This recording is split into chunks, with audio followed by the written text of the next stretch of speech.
Kita jaga Sabah, kita bangkit. Satu gerakan atau movement yang menyatupadukan rakyat Sabah, kira-kira usia, agama serta bangsa ini. Ya, betul. KJSKB Podcast memberi fokus kepada knowledge-based lifestyle dengan penerapan informasi strategik secara santai. Kita ada rasa cinta kita kepada Sabah, negeri kesayangan semua. Ayo kenal kami ataupun gerakan ini di seluruh sosial media dan juga seluruh platform yang ada. Kita jaga Sabah. Kita bangkit.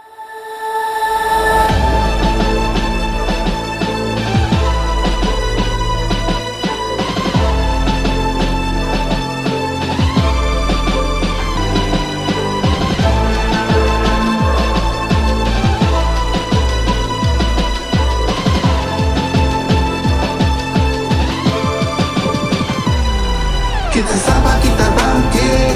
Bersama kita terus maju. Kita Sabah, kita bangkit. Dari laut biru hingga ke puncak Kinabalu. Kita Sabah, kita bangkit. Bersama kita terus maju. Ayo semua, tak kira siapa, bersatu hati Sabah kita jaga. Sabah kita jaga. Assalamualaikum warahmatullahi wabarakatuh. Saya Ricardo. Dan saya Kenny. Kita daripada satu movement yang terkini dan juga satu lifestyle movement di Sabah ini, iaitu kita gelar Kita Jaga Sabah, Kita bangkit. dan kali ini episod yang sangat special, sangat berbeza di tempat pun yang baru. Recording pun 8 kali baru jadi. Oh, berada yang lain. Betul, baik. Ya, dia saya rasa nervous sekarang. Oh, apa nervous? Apa salah nervous? Kita selalu ada orang bilang yang besar juga, ya benar, big names di dalam studio. Tapi kali ini lain macam, because you know why? Why? Dan producer kita tengok saya di depan. So kalau sudah recording, kamu jangan kata. But anyway, hari ini kita, selain kita mau bagi tahu kepada semua, pendengar-pendengar semua, penonton-penonton semua, ada satu momen yang sangat besar yang kita sedang ingin war kali ini, yaitu umum begini, kita benar panggil kita jaga Sabah, kita bangkit. Ini adalah satu movement lifestyle, tapi kita ingin sampaikan secara santai dan terus dari hati kamu. Dan jangan lupa juga dia ingin very informatif dan akan tersemat di hati kamu. Malam. Hari ini kita ada special guest. Untuk first episode kita ada special guest. To be frank, aku kenali daripada social media sajalah. Sama lah. Ya, dan dia agak lantang juga saya tengok. Tapi coretan di social media bohong. Saya rasa tidak ngang kalau disebut sebagai coretan. Dia punya luahan isi hati dia. Begitu berseni, berpuitis, ya, poetik. Dan saya suka dia punya how balanced it is when he talks about issues. Yeah, for me, my take, bila dia cakap, he got shield, he got swords. Maksud saya ada backup yang kau jangan sabab kalau tidak knowledge gitulah. So, please welcome Datuk Dr. Ramzah Daumur. Assalamualaikum. Waalaikumsalam. Datuk, kami boleh panggil terkenal Datuk Rek atau apa? Boleh Dokter pakai Rek. apa saja pun boleh. Nanti kami panggil abang. Pun boleh. Lagi saya suka. Baik. Okay. Doktor, Dr. M, kita mungkin kami kenali dan ramai kenali. Mungkin boleh serba sedikit kepada pendengar yang baru dulu. Mungkin boleh perkenalkan serba sedikit profil doktor. Perlu lagi kamu kasih kenal supaya sendiri ya. Kenalkan sejarah. Saya tidak tahu dalam konteks ini saya perlu perkenalkan macam mana. Tapi saya sebenarnya adalah seorang akademik. Saya punya hakiki masih lagi di UNI. Saya pun syarah sana di dalam siapa klimatologi. Alright. Tapi it so happen sekarang ini saya ditugaskan, dipinjamkan ke satu agensi kerajaan negeri sebagai CEO lah, yaitu the think tank, the official think tank for Sabah lah. Tapi itu kalau daripada segi rasmi lah, if you want to, I would like to introduce me as a person. Saya cakap bahawa saya adalah seorang pencinta tegar negeri Sabah. Wow. Ini yang kita mau sebenarnya. Saya rasa kau cinta Sabah. Ya, saya rasa. Betul. Tapi dia cukup tegar kan? Tidak setegar Datuk Dokter. Okey, doktor cakap pencinta Tenggara lagi sama. Tenggara tu maksudnya yang di mana pun doktor? Maksud dia, sebab saya rasa macam ni lah. Dari segala segi. Okey. Selalu bila kita cakap sesuatu yang berkait dengan negeri Sabah, pada orang luar ni dia nampak selalu dia ingat itu macam sesuatu yang negatif. Seolah-olah macam kita ni kita saja. Saya tidak rasa macam tu. Kita mesti tahu kan, for so many years kan, Sabah dalam konteks Malaysia lah, macam kita ni selalu macam orang kata underdog lah, ketinggalan. Bukan juga kita dipinggirkan barangkali, but because the nature kita ni macam Sabah ni kan, berbanding apabila Malaysia dibentuk pada 1963, Sabah punya tradisi pendidikan pun baru sampai di mana, padahal pada masa itu di Semenanjung sudah lebih daripada 100 tahun dia punya tradisi pendidikan, persuratan semua kan. So kita ni macam kecap lah. Jadi disebabkan itulah saya rasa dalam banyak hal ni kadang-kadang mungkin juga disengajakan, mungkin tidak disengajakan, mereka melihat kita ni seperti macam Sabah ni begini rasa kan. Tahu tak, saya dulu sekolah di Semenanjung tau. Saya pergi di Semenanjung. Betul tau. Ya, Kat mana? kat mana? Accent. Jelas. Di Kedah, orang bisa lihat kat mana lah. Orang Sahara. Macam mana? Timai Tantu. Kita cakap di sana pun, kamu ni cakap apa? Bahasa apa ini kan? Macam kamu cakap lu pun bukan bahasa Melayu betul kan, tapi macam bila orang dengar kita. But then anyway, apa yang saya mau maksudkan di sini adalah macam disebabkan keadaan itu kan, ramai orang saya nampak terutama generasi muda bila pergi mana-mana kan, macam kadang-kadang orang rasa malu atau segan atau kadang-kadang tidak mau associated with Sabah. Tapi kalau saya kan, regardless of where we are, saya selalu bangga menjadi orang Sabah lah. Baik. So, Tegar itu fiction dia itu adalah itulah. Rasa cita kepada Sabah. Panjang tu kan, kamu kan lihat sunting. So, saya tidak rasa orang mau dengar itu. Okay. Memori ko ada sama sedikit di tentang dokter lah. Climatologist. Saya intip dengan itulah. The jargon lah. Ya, Yeah. macam mana dokter boleh memilih ke arah bidang itu pada asalnya? Macam mana guys? Ya, panjang cerita dia. Tapi kalau susah nih, kalau tidak habis slot kita cerita pasal saya saja kan. Tapi anyway, sebenarnya kalau asal-asal dulu saya ni bukanlah cita-cita saya untuk sebab climatology adalah scientist. Dia punya basic adalah physics dan juga mathematics tau. Dan saya ni memang daripada dulu saya tidak suka matematik. Saya ni bukanlah juga bodoh sangat dalam saya aliran sains.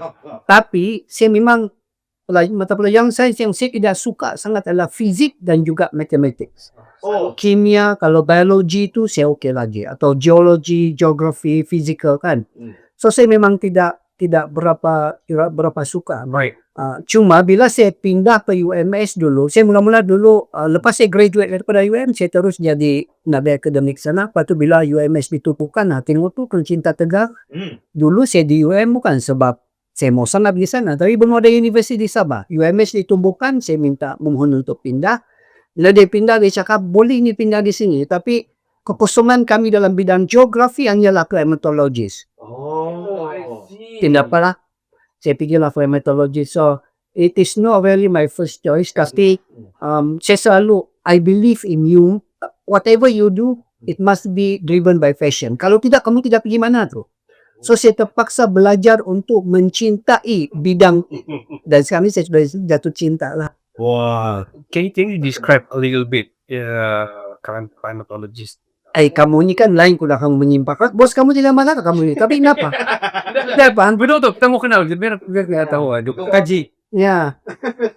Climatology ni kamu juga kan kajian iklim. Dia kaji iklim. Ni kaji pasal cuaca hujan. Yang sekarang ni ramai lah ini yang menyusahkan hidup saya sekarang ini. Kalau ada apa-apa saja yang ni kan tengah malam siap lagi SMS. Betul kayak dia. Viral sudah ni ada apa ni banjir besar lah, ada ribut besar lah, macam-macam kan.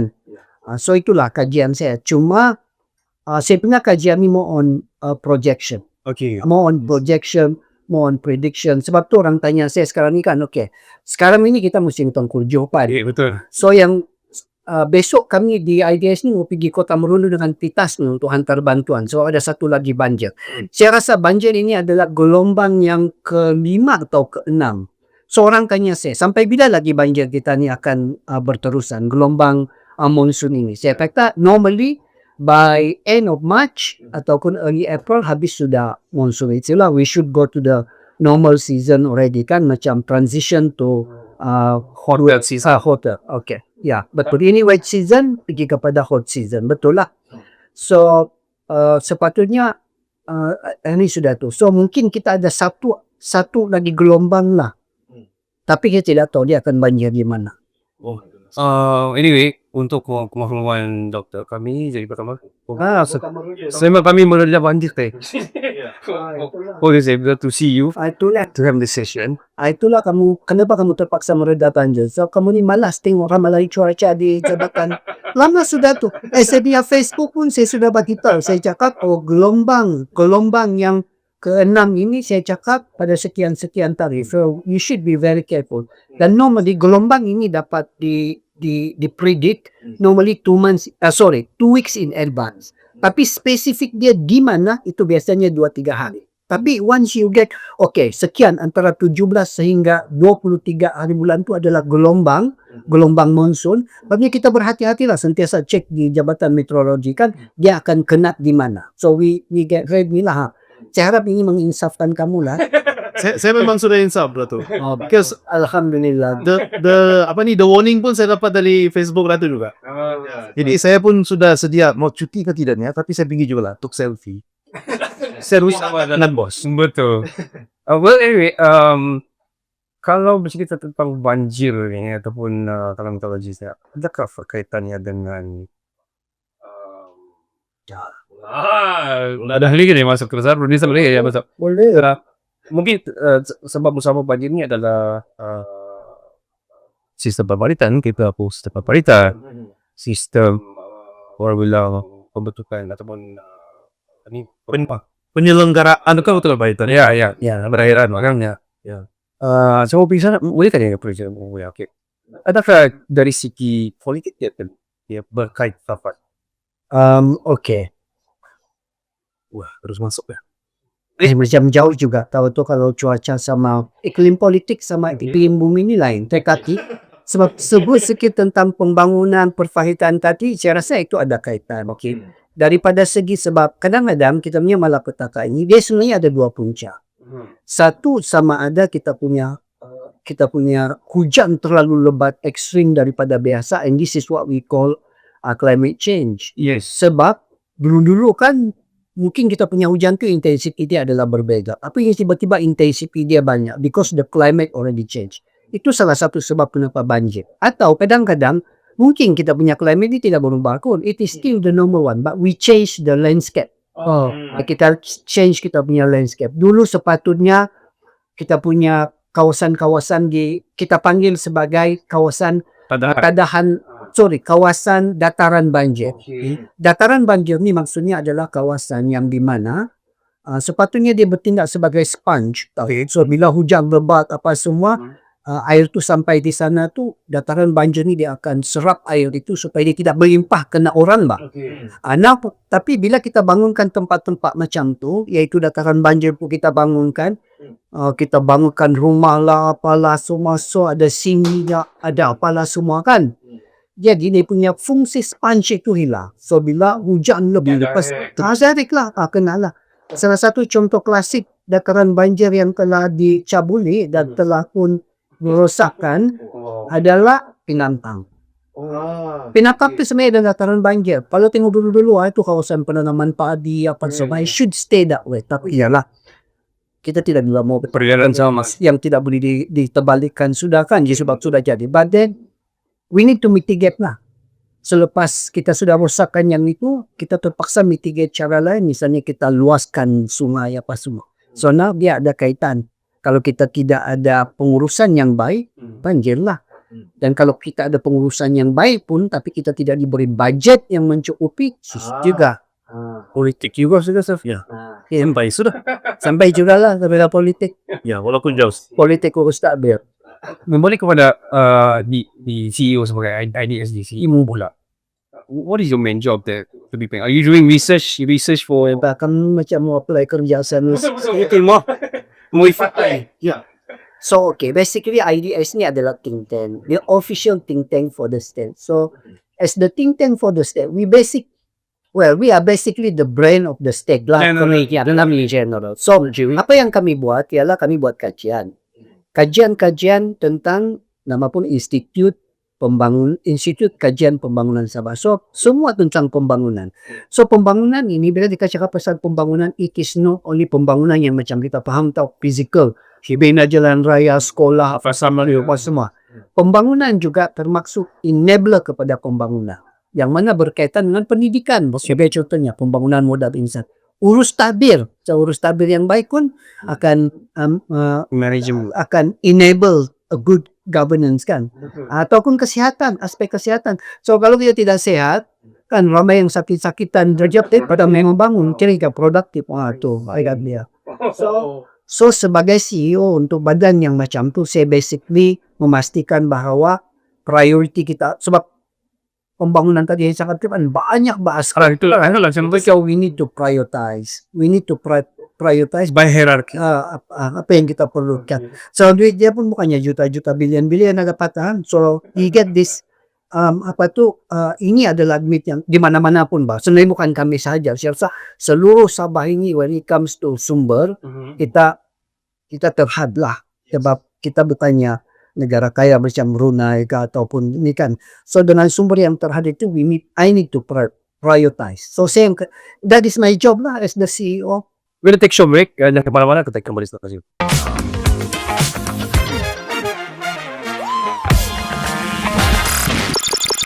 Kita jaga Sabah, kita bangkit. Selamat kembali ke part yang kedua. Tapi sebelum kita mula di part yang kedua ni, kepada anda semua yang inginkan baju bergaya daripada kami. Ui, apa itu? Ui, look at this. Apa itu? Look at this. Wow. Kita jaga Sabah, kita bangkit. 3D lah kan. Baju ni quality, serius ni quality. Sebab wow, kamu tengok dia punya sini, sangat-sangat bagus. Quality, tebal dan tapi sejuk. Pegang. So untuk menang ni senang saja. Untuk menang ni senang mudah saja. Kamu komen apa saja, komen yang terbaik, kita akan bagi free t-shirt untuk anda semua. Alright? Terbaik. Betul. So kita kembali ke part yang kedua. Kita masih lagi bersama dengan Datuk Dr. Dr. Ram. Sebelum saya mula tadi Doktor, sebelum kita mula tadi, producer dah bagi tahu, dia bilang yang lagu si Ram tu Dr. Ram yang buat ke tu, dia bilang. Tapi betul ke tu Dr. Ram yang buat kan? Mana lagu? Bilarin rusak saat indah. Itu dah mana? Bukan betul. Itu penyanyi Ram kan.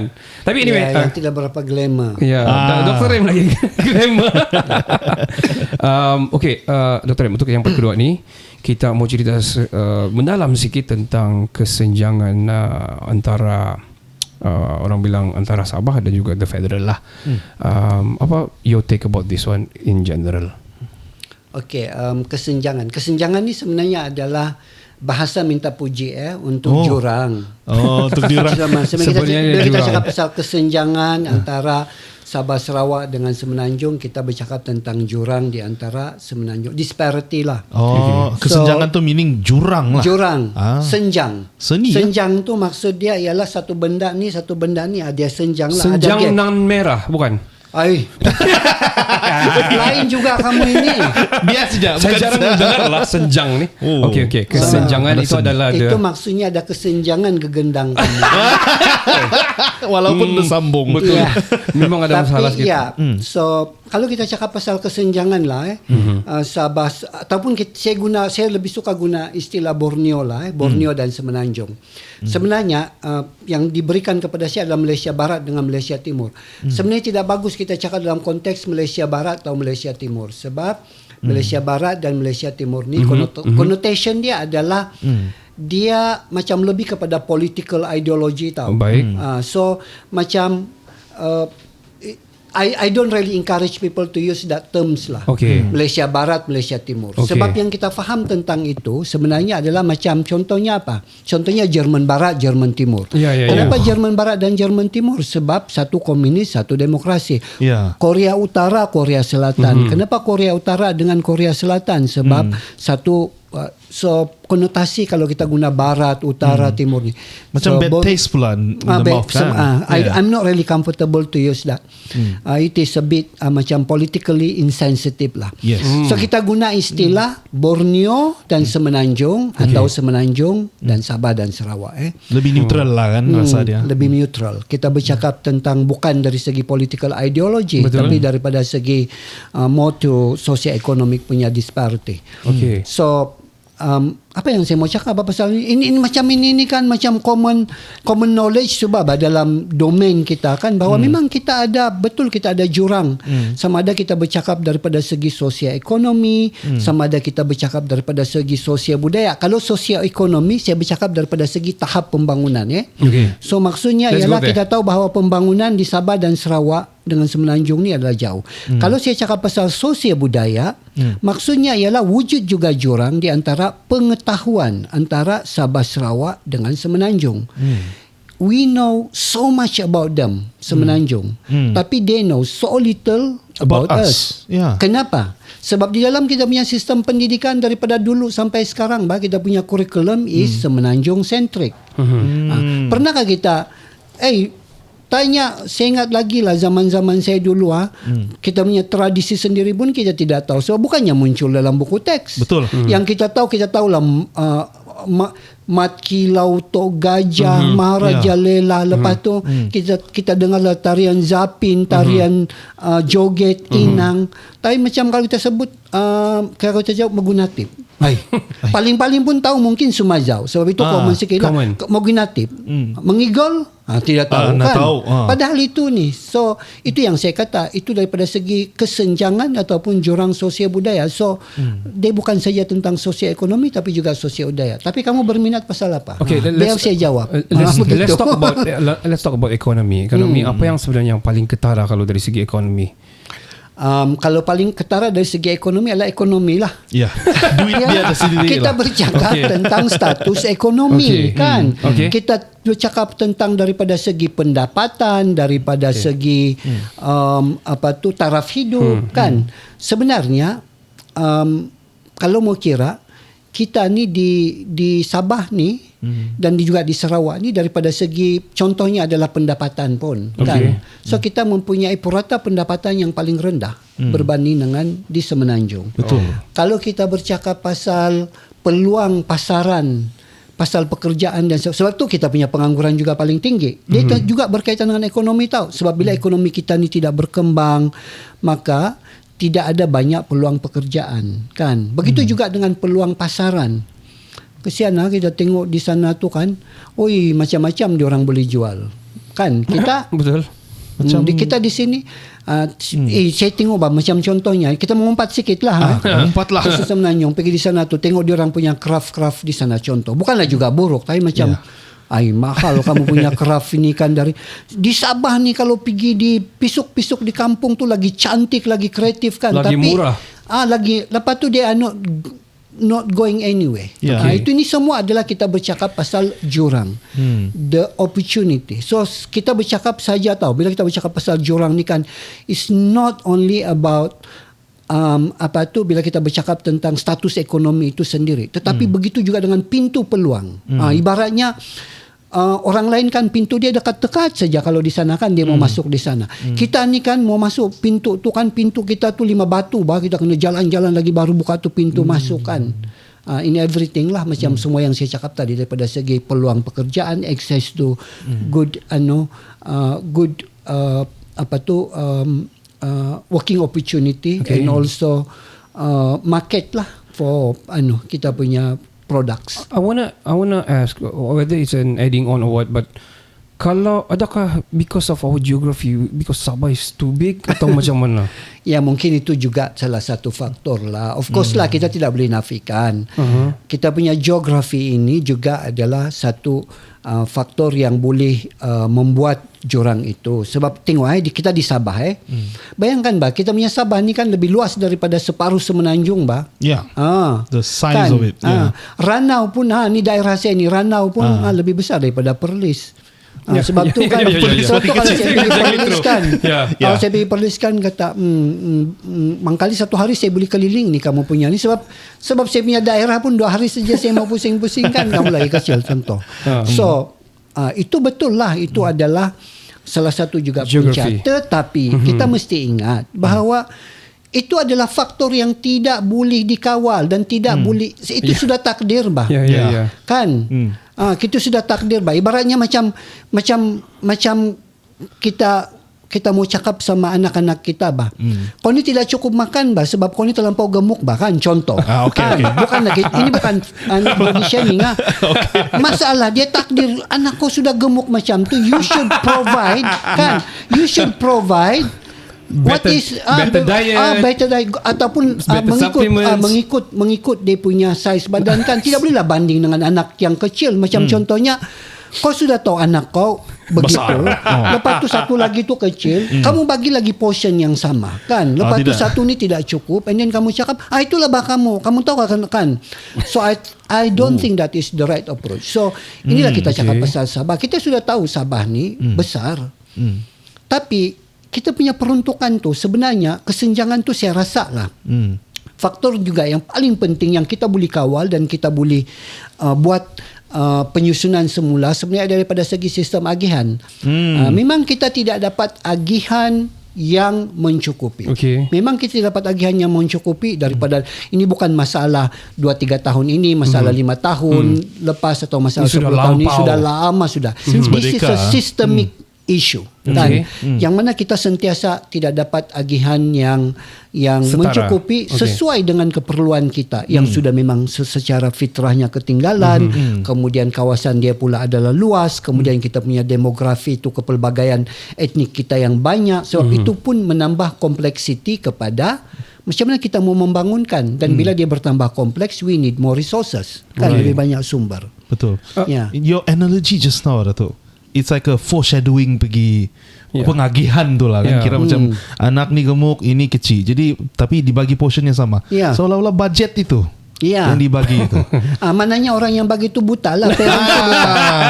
Dan pada mata dia yang nampak semua sama. Sama ada dia buta atau dia kurang akal lah. Tapi main-main. Wow, this is a huge jab, man. Macam saya tengok TikTok secara live. Tidaklah main-main lah. Di luar tu kan jangan pula kamu sentap kan. Doktor cakap begitu, lagi dorang sendap tu. Iyalah, maksudnya ini bukan menyindir secara tapi actually that is the reality. Dan sebenarnya bukan saya orang pertama yang cakap pun. People have been talking about that and harsher kan. So macam kita ni kan kira we put it in a more polite way, and saya rasa ni kan kalau masih lagi tidak insaf, kita tidak tahu lah kan. Maybe more satirical lah kan, in a way. Kan? So kalau dia tidak lagi faham, saya rasa this time is the time lah kita kasih faham dia orang.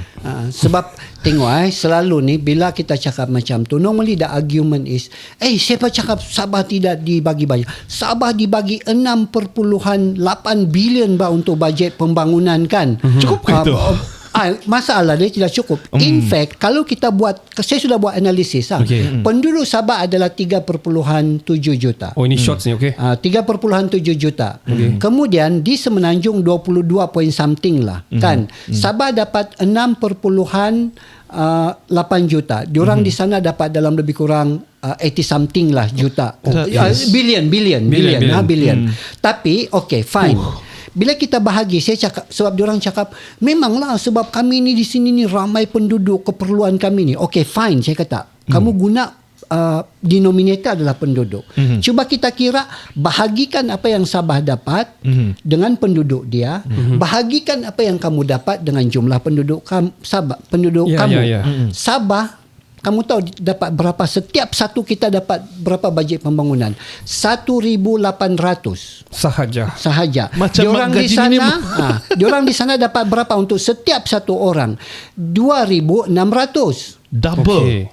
More than double. Bukan double lah, dalam lebih kurang 800 lah beza dia kan, tapi tinggi lah. Ya, tinggi And betul. considering that diorang di sana tu jalan lebuh raya sudah cantik, sekolah Geografinya kecil. geografinya lebih kecil secara relatifnya.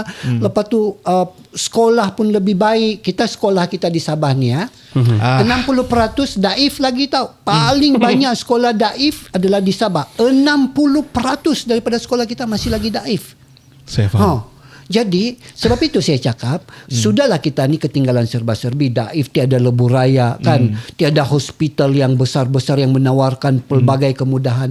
Lepas tu bila kamu bagi, kita dapat 1,800 per person. Kamu di sana tu yang sudah dapat macam-macam kemudahan 2,600 per person. So I don't think that saya macam tadilah. Anak kau ni kan sudahlah gemuk ni, kau bagi dia satu pinggan. Coming back to that. Anak yang kecil tu kan, kau bagi 2 pinggan contohnya kan. Seolah-olah dia macam tu tau.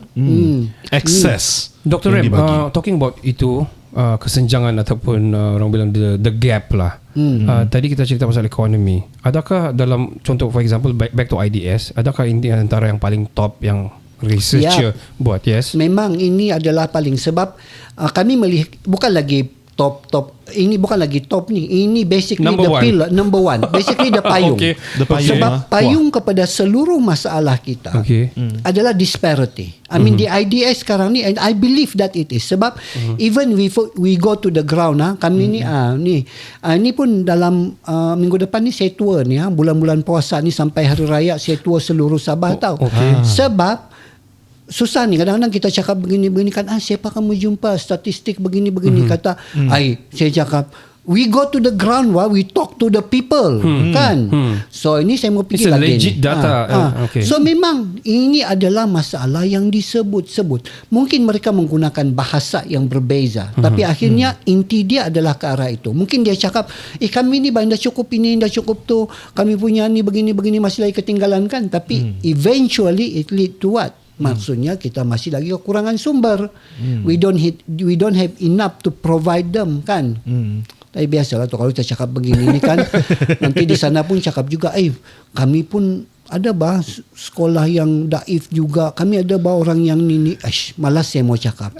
Sebab kita bercakap tentang the percentage of incident kan. Memanglah miskin ini ada di mana-mana, yang ketinggalan ini semenanjung di Amerika, di New York tu pun ada kan. Betul. Tapi we are talking Homeless. about percentage kan. So kita kata kita ni lebih kronik. That is why we need more resources kan. We're gonna take a Tengok short macam break. marah-marah So- sudah. Kamu ni kan Yeah. kamu ni kan batu api yang Betul. kamu ni pandai betul kamu bagi kasih saya panas ni. Ini Ya, batu api yang betul-betul kita mau. Ada lagi saya mau batu api ni. Apa? Ada, tapi kita pegang di third part nanti. Saya mau batu api ini yang paling api-api punya lah. Kasih Sebab- bakar. Sebab bila kita bertanya, bila dia terbatu api, kita tolak sama dokter yang dia jawab. Anyway, we're gonna take a short break. Tapi untuk itu kita mau promosi satu lagi. Kalau kamu komen di bawah, di mana-mana yang terposting ini, kita ada satu t-shirt yang menarik untuk anda secara percuma, kain sangat bagus. Jadi Ken buka Ken. Ya. Ya, so kita jaga Sabah, kita bangkit. So inilah yang kita perbualkan tadi. Kita perlu bangkit dan juga kita perlu jaga Sabah ini. Jangan kemana-mana, kita akan kembali selepas ini. Bangkit.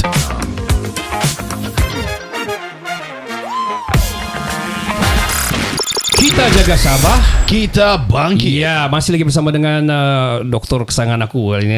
Sebab aku baru kenal secara lantangnya dia. Aku suka because people with knowledge ni adalah bagi aku something yang kau perlu takuti, segani dan perlu take note apa yang bila dia bersuara.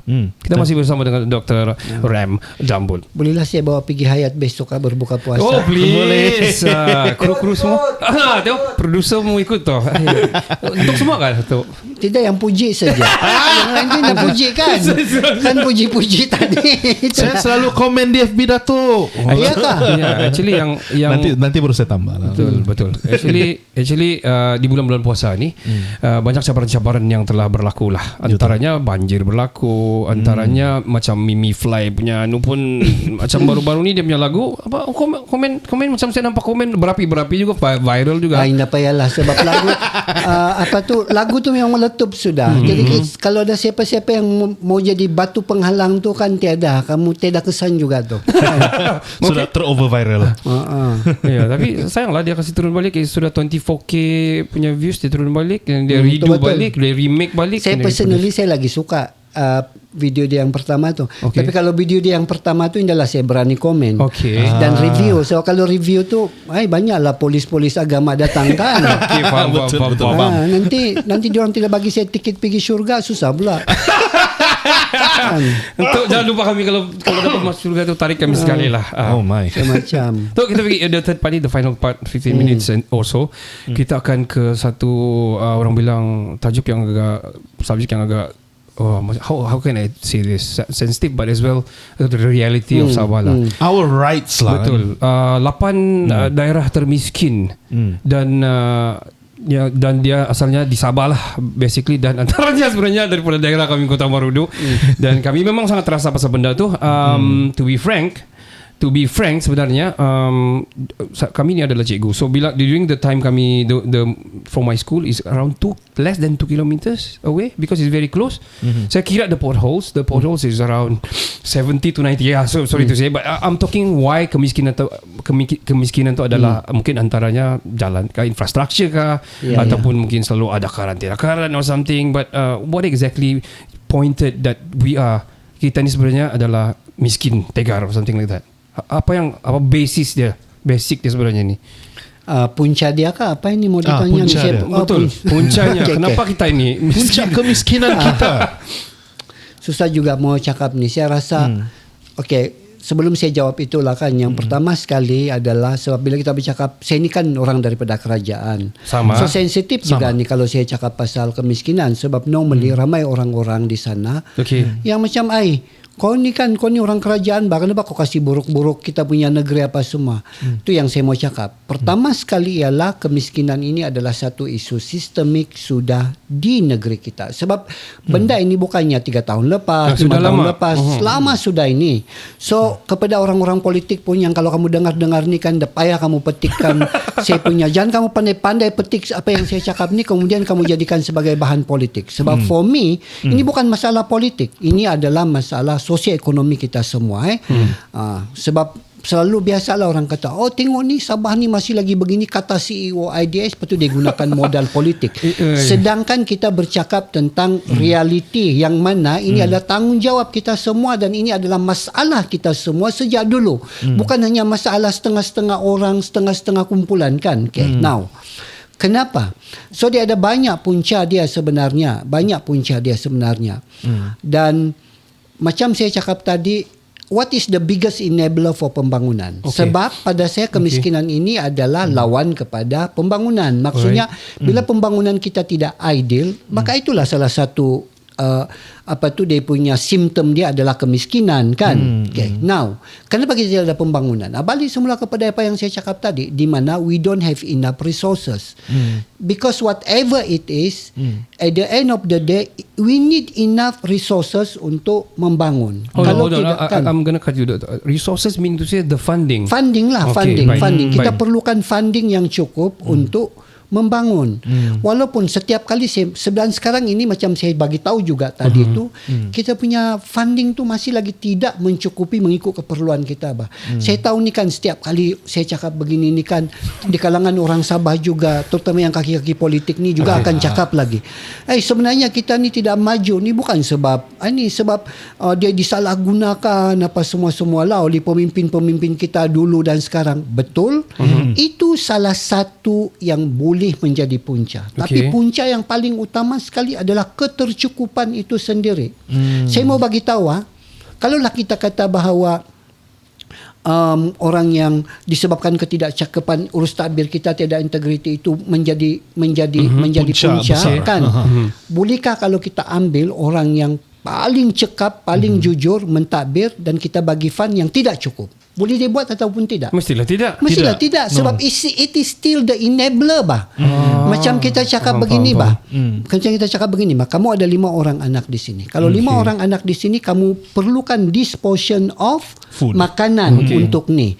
But of course kalau kamu ni jenis ibu yang macam tidak pandai masak pun kadang-kadang kerak apa semua, itu akan menyebabkan yang tidak cukup tadi bertambah tidak cukup lah kan. Betul. Tapi even kalau kamu seorang ibu yang cakap kamu pandai masak macam mana pun, kalau memang asasnya yang dibagi itu tidak mencukupi, tetap juga tidak cukup. Betul. That is always what I argue. Sebab itu saya cakap Sabah bukannya negeri yang mempunyai indeks integriti ketirisan yang paling tinggi. Bukan. Kalau data ini selalu kalau saya cakap macam ni kan, cuba tunjuk data.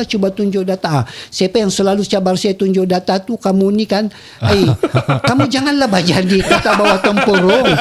Di SPRM tu kalau kamu pergi SPRM punya SPRM punya website ada ditunjukkan itu sabitan berkaitan dengan rasuah.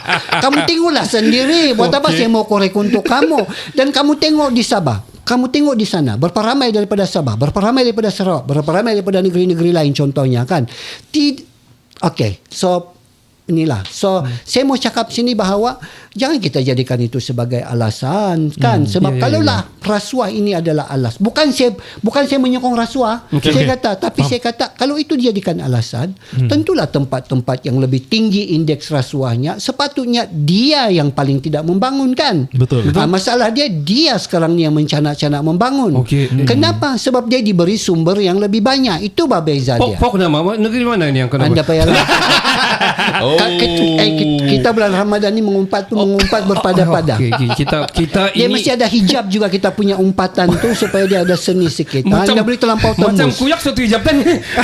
tapi kita jaga Sabah. Kita bangkit. Jadi kita mesti mau jaga Sabah ni. That's why kita suarakan benda-benda begini dan bagi saya ramai yang tidak mengetahui pasal ini, yang probably yang mungkin younger generation yang baru-baru ni, generasi Gen Z yang baru, yang mungkin tidak berapa kisah pasal ini, dan selalu this netizen yang paling lah ramai terus hentam condemn dan sebagainya. Dan saya I agree. Why? Because macam doktor cakap tadi, macam mana dia tidak, macam kita tidak mempunyai orang bilang data yang sebenarnya kita bukan ada ketirisan yang tertinggi di Malaysia ni, tetapi kita still tidak dapat membangun because of resources yang tidak mencukupi. Resources yang tidak mencukupi. Going for resources, kita satu negeri yang besar dah tu.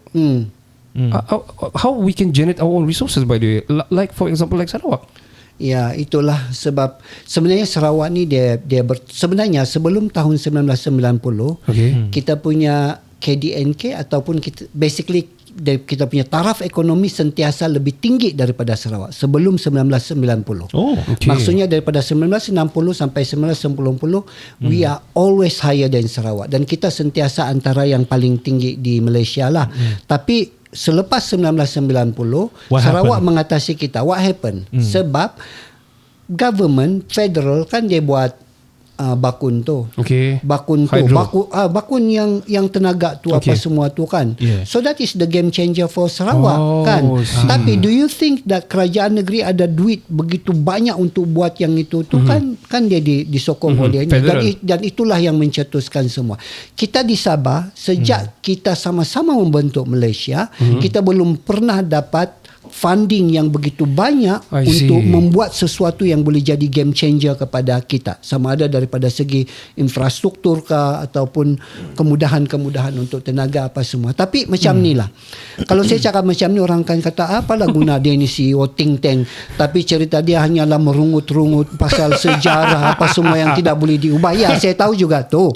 Saya bagi tahu tu hanyalah sebagai intro bahawa this is where we are. Kan? Now moving forward Yes. So kita tidak juga mau terlampau miskin dan sampai bila-bila. Lepas tu kita tidak mau juga terus macam mengharapkan sesuatu yang orang cakap apa bulan jatuh ke riba tidak pernah jatuh ni kan. Kita usaha jugalah untuk dapatkan bajet yang lebih tinggi dari masa ke semasa. Tetapi selain daripada itu, apa yang kita buat dengan keadaan kita sekarang, ini yang sekarang ni kami buat di IDS. Apa yang kami buat di IDS adalah memperkenalkan konsep ekonomi akar umbi. Ekonomi akar umbi ini dia berbeza dengan ekonomi aras tinggi. What we are focusing now is ekonomi aras tinggi yang berkaitan dengan import ekspor, semua ni yang perindustrian dan sebagainya yang lebih tinggi semualah kan. Dan itu biasanya akan concentrate di kawasan urban. Sebab kawasan urban ni yang ada elektrik, ada air, apa semua, ada kemudahan. So pelabur-pelabur akan datang kan. Tetapi disebabkan itulah maka kita punya ekonomi itu tidak melebar. Tidak sampai kepada daerah-daerah yang terpencil. Macam kamu punya daerah tu yang kesian tu kan masuk dalam sebenarnya Ranau pun masuk juga dalam tu. Tapi Ranau ni dia punya ranking tinggi sikit dari kota Merudu kamu lah. Ada pelancongan. Tapi itulah saya kata kenapa sebab banyak kita punya ekonomi aras tinggi berkembang di kawasan urban. So now we are trying to move it to the ekonomi akar umbi dan itu konsep yang kita bawakan kepada kerajaan dan bagus kerajaan kita yang ni kan they are very receptive. They are very supportive of the idea. When it comes to akar umbi, meaning the apa yang dia perlu buat? Ekonomi akar umbi ni maksudnya ekonomi itu dimobilize oleh community sendiri. So dia punya ekonomi itu is based on community. Kalau yang ekonomi aras tinggi kan ni kan pelaburan. Kita tahulah kilang-kilang besar ni apa import, semua export, ni kan keluar KDNK juta-juta apa semua. Tapi berapa banyak yang mengalir kepada orang-orang miskin yang kita mau angkat ini supaya kita tidak lagi menjadi negeri yang paling miskin. You get what I mean? Banyak di jana tapi dia tidak pergi kepada yang sepatutnya yang memerlukan. Itu dia punya isu yang tidak sustainable. Tapi bukan saya ni anti, bukan saya kata kerajaan negeri berhentilah buat ekonomi aras tinggi ni. Tidak. Mesti buat. Sebab itu memberikan pendapatan kepada kita daripada segi cukai dan so kan. Cuma kita kata untuk mengatasi yang miskin tu kita bangunkan dua-dua supaya seimbang. Saya kami ada pernah juga guest yang bercerita tentang the political agenda and everything. Sebut nama lah, jangan. No. Bercerita tentang hak pribumi sebab dia berkait rapat juga tentang ini. Ada yang cakap the difference between Sarawak and Sabah ni because of dorong kurangnya the problem of the stateless probably I don't know. And then kita pula mempunyai masalah yang besar tentang yang ini. Tentang ini. Dan what is your take about this hak pribumi? Betul sebenarnya kita sangat berbeza dengan Sarawak walaupun daripada segi demografi, walaupun daripada segi geografi kita sama dengan Sarawak tapi tidak boleh dibandingkan. Tengok Sarawak boleh buat macam ni kenapa Sabah tidak boleh? Sebab kita ada dua masalah besar yang tidak wujud di Sarawak, iaitu satu adalah masalah keselamatan, keperosan sempadan kita dan yang kedua adalah masalah ataupun kita cakap PTI lah di negeri kita ada tinggi. So itu semua adalah menghakis sumber kita tahu. So kalau kita dapat jana ekonomi pun dia akan bocor ke tempat-tempat mereka. Bayangkan kita ada kita lebih sejuta tahu walaupun saya tahu ini ini bukan statistik rasmi statistik yang rasmi mungkin lebih kurang dalam 500,000 tetapi sebenarnya ada yang kita tidak dapat observe. So bayangkan ada 1 juta orang di sini ni. Kita jana ekonomi 1 juta ni, satu orang katalah 1 bulan dia tiriskan ke negeri asal dia sebanyak RM30. So berapa banyak sudah dia ni kan? Do the maths. So banyak tu. So sebab itu saya cakap kita mau bandingkan dengan Sarawak, kenapa kita ni ada. That is why kita perlukan dana yang lebih tinggi. Kenapa lebih tinggi? Sebab untuk mengatasi semua masalah-masalah itu sambil mengembangkan ekonomi kita kan. Betul. Once we defeated all these ni, mungkin kita boleh mengatasi, boleh lagi tinggikan status ekonomi orang-orang kita kan. Betul. So probably let's talk about the issue kebumiputraan pula. I think IDS also doing some research on that as well. what is our level of orang bilang Ini di pun mana satu kita lagi. berada sekarang ni? Ini pun saya suka ni, saya mau mengumpat juga. Ni. Silakan. Kami mau dengar Sebab nih. baru-baru ni kan, Okay. saya dulu tahun lepas kita ada Kongres Pemerkasaan Bumiputra Kebangsaan. Baik. Kan? Dan saya adalah merupakan pengurusi bagi kluster ekonomi Bumiputra Sabah. Okay. Now, isu dia yang saya argue di peringkat kebangsaan itu ialah saya cakap sampai bila agenda Bumiputra ini kita kata bahawa relevan kan, Okay. sebab orang sudah semula mempertikaikan tahu. Saya kata ia masih lagi relevan sebab jurang di antara Bumiputra dengan bukan Bumiputra masih lagi tinggi. Saya kata okey. So kamu kata ia masih lagi relevan sebab ini adalah tentang keadilan lah kan. Kata kalaulah tentang keadilan saya cakap, maka within Bumiputra itu sendiri pun kita mesti ada keadilan. Saya kata kamu tahukah bahawa jurang di antara Bumiputra Semenanjung dengan bukan Bumiputra di sana berbanding dengan jurang antara Bumiputra di sana dengan Bumiputra Sabah, jurang dia lebih jauh. Faham tak maksud saya? Ya. So, saya cakap, all this while kamu kata, kita selalu guna argument bahawa agenda Bumiputra ini masih terus relevan, kerajaan masih perlu ada dasar-dasar affirmative untuk melindungi Bumiputra, membantu Bumiputra. Sebab kamu tengok dia punya jurang ini jauhnya kan. Padahal yang membuatkan jurang itu jauh sebenarnya adalah daripada kita. Kalau guna Bumiputra dia sahaja di sana, jurang itu tidak berapa jauh. Tapi disebabkan kita sudah masuk, jurang dia jadi jauh. Jadi orang pun semua buy in that idea. Iyalah jurang dia masih jauh lah, kita kena bagi lagi resources. Tapi bila sudah dapat resources tu, banyak daripada resources itu hanyalah di sana dan bukan di Sabah. Dan saya itulah buktikan bagaimana agihan itu dibuat. So itulah. Masa doktor kasih kemukakan tu di peringkat kebangsaan, what is their response? Seperti biasalah, insaf pura-pura. Bila kita cakap di situ kan iyalah sebab I'm talking about data. Saya bagi tahu data begini. Okay. Kamu cakap kamu tidak dapat agihan di Sabah. Ya, contoh dia macam saya cakap, berapa ramai penduduk di Sabah, kami cuma ada 4 MRSM, 2 sahaja UiTM, which is ini adalah tentang Bumiputra bahkan. Selangor tu berapa saja penduduk dia? Ada 7 UiTM. Saya cakap sana ni. MRSM dia berapa? Lepas tu sudahlah di Selangor tu kecil saja kan. Di sebelah dia di Negeri Sembilan pun ada lagi beberapa kan. So saya kata, nampakkah agihan dia itu tidak Faham. ngam. Saya cakap. Sedangkan Sabah yang begitu besar dengan penduduk dia lebih ramai itu ada berapa saja. Itulah saya argue daripada segi begitu. Sebab itu saya kata sampai bila-bila pun kalau agihan kita masih lagi macam tu, kita akan terus ketinggalan lah. Saya cakap Bumiputra di Sabah. Doctor, do you think that they've been receptive on the matters? Tapi to be fair kan, diorang sebenarnya memang reseptif juga lah. Macam bila saya bagi tahu di situ, dia many yang agree dan diorang pun tidak menentang dan ke arah tu. Cuma barangkali kan along the way, sebab walaupun saya pengurusi, tapi dia ada banyak-banyak lagi proses kan. And I'm not in that every process tu filter, dan akhirnya yang melaksanakan apa semua tu kan, dan akhirnya benda tu menjadi makin cair dan itulah. That is why salah satu saya rasa cara untuk kita really memperkasa Sabah ini secara keseluruhan, kita jaga Sabah, kita bangkit tu kan. Salah satunya ialah kita memperkuatkan kita punya merit orang-orang Sabah supaya lebih banyak berada di tempat-tempat pembuat keputusan yang strategik di peringkat federal, so they can advocate what we want. Bukanlah kita kata kita di sana tu kita mau jaga Sabah saja, kita mau jaga satu Malaysia. But we can provide our Sabahan perspective supaya diorang faham. Sebab kadang-kadang tidak faham tu, yang akhirnya idea-idea yang asal tu diterima, dia menjadi cair.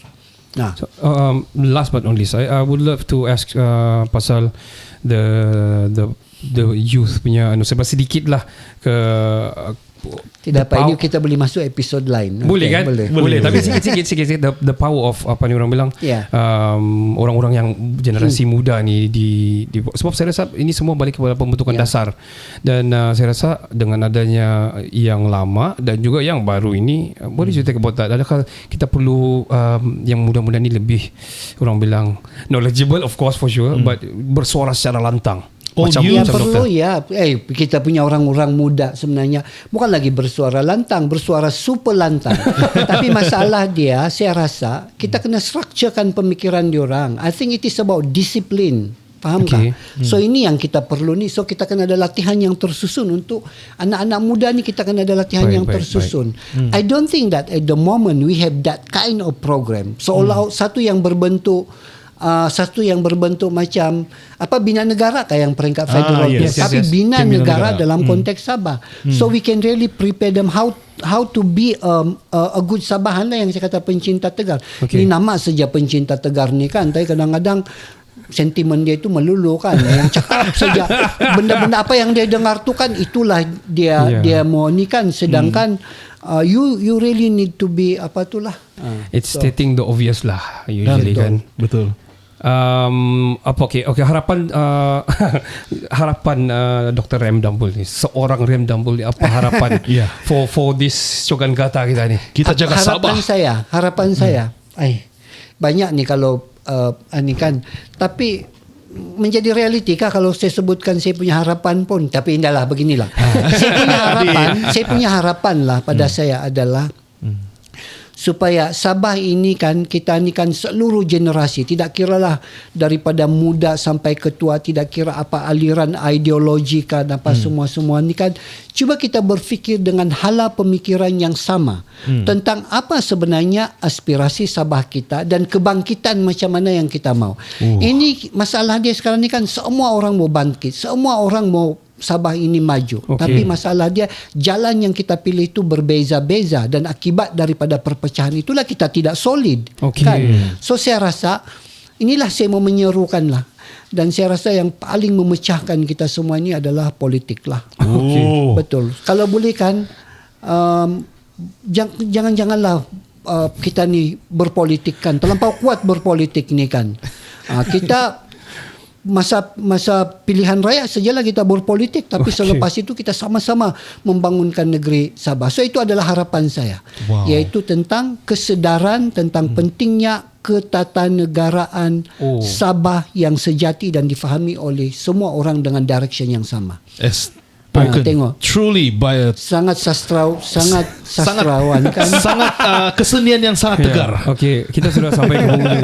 Kita sampai ke penghujungnya, tapi saya banyak last but not least, tapi ini tak payah jawab panjang-panjang lah. Dia sangat sarkastik, tapi saya akan tanya, adakah seorang Dr. Rem ini akan stand for ini di PRN mana-mana? Tidak perlu jawab, no problem. Tidak perlu jawab. Tapi Sudah jawab. Tapi saya sudah jawab tidak. Ramai juga orang menanya saya ni, dan jawapan saya adalah tidak. Okay. Kalau saya masuk juga nih, saya cagarkan saya punya kaki kiri. Tapi saya rasa banyak politician yang mau minta reference. I'm happy where I am lah. Okay. Sebab saya rasa saya boleh contribute dengan Alright. Itu yang kita kepakaran. mau. I don't want to go to another learning curve dengan masuk satu bidang yang kita baru. Kan? Faham. Datuk Dr. Ramzah Dambul, thank you very much for your time. Kita sangat terhibur. This episode is for me very enlightening lah. Enlightening, give me some orang bilang lampu di ujung jalan lah for the Sabahan. Yeah, So dia betul-betul kembali kepada kita punya kita jaga Sabah dan kita perlu bangkit. Betul. It's the core business of it lah. Yes. So thank you very much Dr. Rem. So sebelum kita mengakhiri ni, saya mau mewar-warkan sesuatu, iaitu kita punya t-shirt ni, kita jaga Sabah, kita bangkit ni. The design is so awesome, the printing is good, the quality of the Betul lah. Doktor bilang dia dah suka Tidak, ini. Apa bukan. ini kotak? Adakah kita di dalam kotak, dia bilang? Tadi sebelum dia buka, betul tidak. Masalah dia macam warna-warna dia ni bahkan macam yang macam kamu belum lagi lahir tu tahu. Kalau desain-desain begini ya betul. Retro. Baju-baju untuk kempen mengundi masa 70-an begini. If you know, you know guys. If you know, you know. Siapa desain ni? Tapi anyway, bila saya tengok tu kan dia macam dia ada citra retro dia sebenarnya. Okay. Faham kan? Dia Yeah. macam kadang-kadang tu ada yang lama tapi lama. Okay. Tapi ada yang lama because that is the concept. Yes. Ini that is the concept. And Timeless. because of that it is betul dia nampak macam dia kelas lah. Tetap sebab kita tahu bahawa ini adalah konsep retro. Bukannya sebab orang yang buat ni adalah orang yang no taste. yang cita rasa dia terperangkap pada 70-an bah. Tapi ini saya tahu, ini this is a concept. Cantik, okey. Saya rasa kita jumpa pemenang sudah untuk baju ni.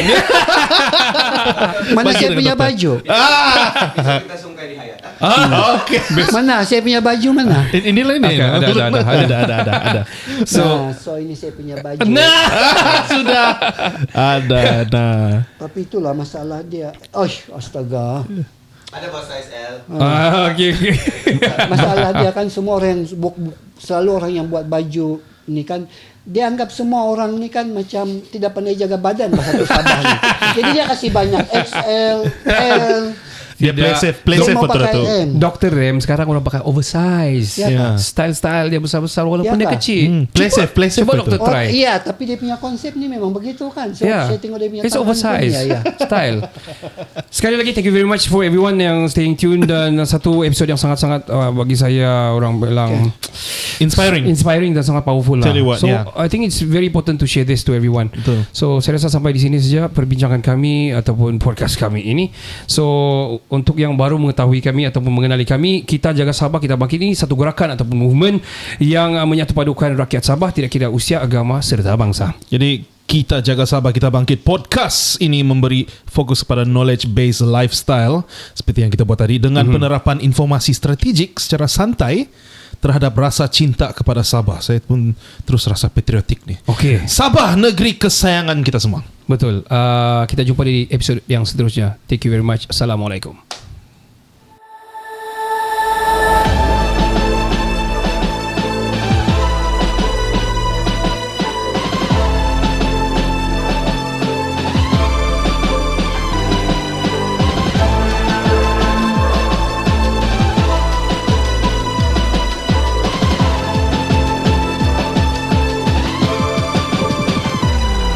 Kita Sabah kita bangkit, bersama kita terus maju.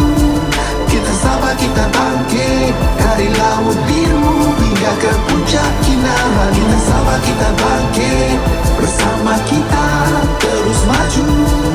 Ayo semua, tak kira siapa, bersatu hati Sabah kita jaga. Sabah kita jaga.